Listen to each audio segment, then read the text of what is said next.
My fabulous chemistry minions video number 3. Today we're going to get into the types of energy, heat, and temperature, and be able to convert back and forth between Celsius and Kelvin. It's an equation, plug and chug, pretty easy. You're going to need to be able to do it. It says using. Let's get into it. Kinetic energy. Energy of motion. Heat is energy that causes energy to move.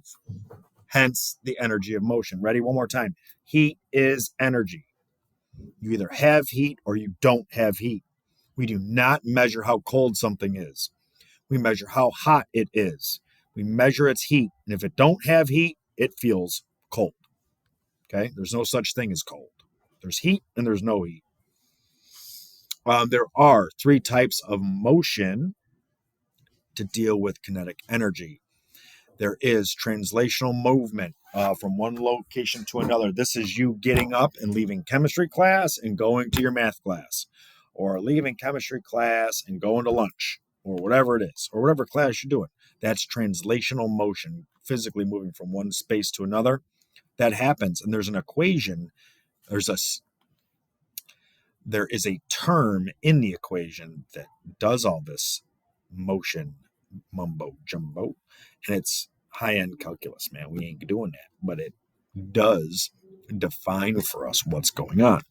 And if I can't move from one place to another, but I'm going to move, I can rotate in space, not move from space to space. That is another form of motion, spinning around an axis. Then we get into, I can't even spin around anymore. The best I can do is vibrate. Now, the main reason why I talk about these 3 forms of energy and forms of motion is because of absolute zero. At absolute zero, there is no translational, there is no rotational, and we even lose the basic vibrational energy. Gone. Zero energy. So I kind of went down the hierarchy there. You could go back up the hierarchy. It goes vibrational, rotational, translational. Okay. Potential energy is energy of position.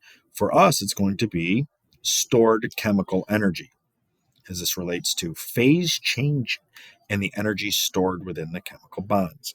So that energy stored in the chemical bonds is going to be that delta H type stuff.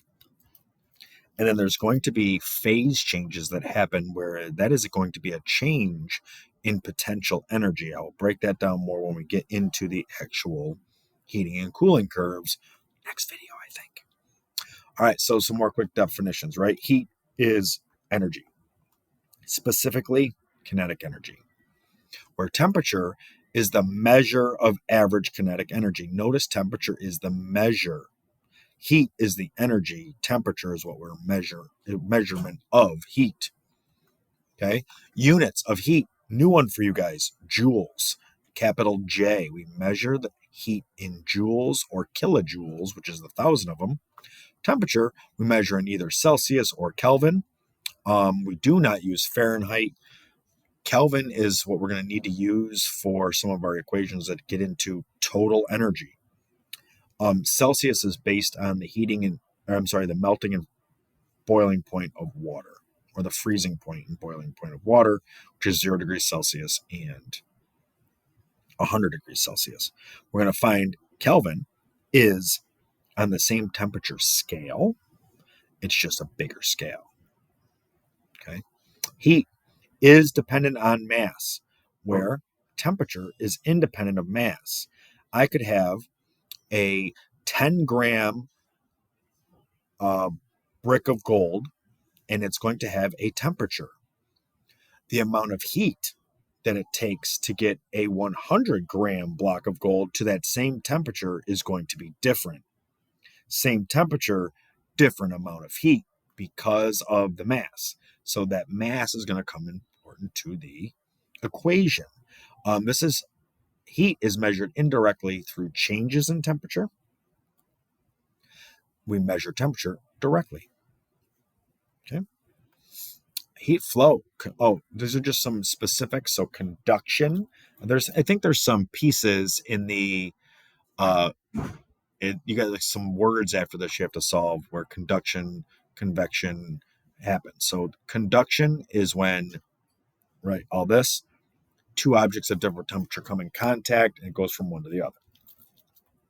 Convection, warmer area goes up, cooler area goes down. You learned about convection in earth science in the Earth's mantle, or right under the crust, right?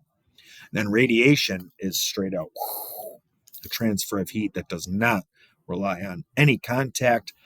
I mean, this is what's happening with the sun, right? It's radiating heat. It can be transmitted through empty space. So here is a quick problem for heat flow.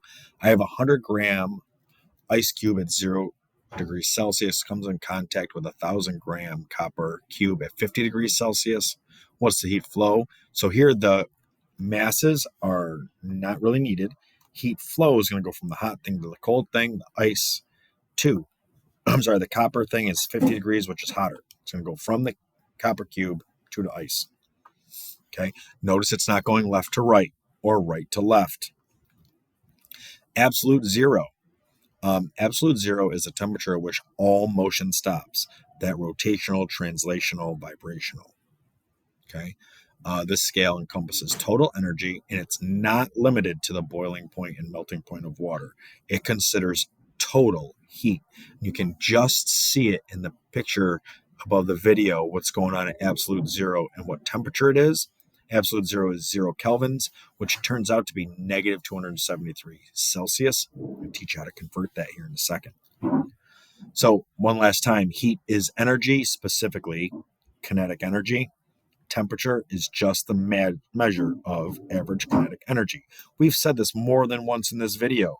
You've had to write it more than once in this video. It's a fundamental thing that we need to have with us now for the rest of our days. So real quick, we're going to use this equation in the back of table T. It should have been in your last reference table quiz, as a matter of fact. So it's just going to be plug and chug. If I can go one way, I can go to the other. We're going to plug in one value, solve for the one we don't know. So my equation here, Kelvin equals Celsius plus 273. I'm given Celsius, which is 98. Plug it in. It's going to be 98 plus 273. I think we can handle this kind of math. 371 kelvins. Okay. Now, I'm going to use the same equation, but for those of us that don't like to have the number equals a letter plus a number, I can rearrange it. I can rearrange that to be Celsius equals Kelvin minus 273. Now I can just take that 273 Kelvin, pop it in here. 273 minus 273. You can do this in your head. Bop, 0 degrees Celsius. Got it. Comparing Celsius to Kelvin. The neat thing is that I like to say they are on the same staircase. And I can prove to you in class that the change in Kelvin is equal to the change in Celsius. Therefore, they are on the same staircase. They just have different starting points. Okay. And again, Celsius is based on the freezing point and boiling point of water. Kelvin is based on total energy and motion of things. Right? There we go. Video 3 is done.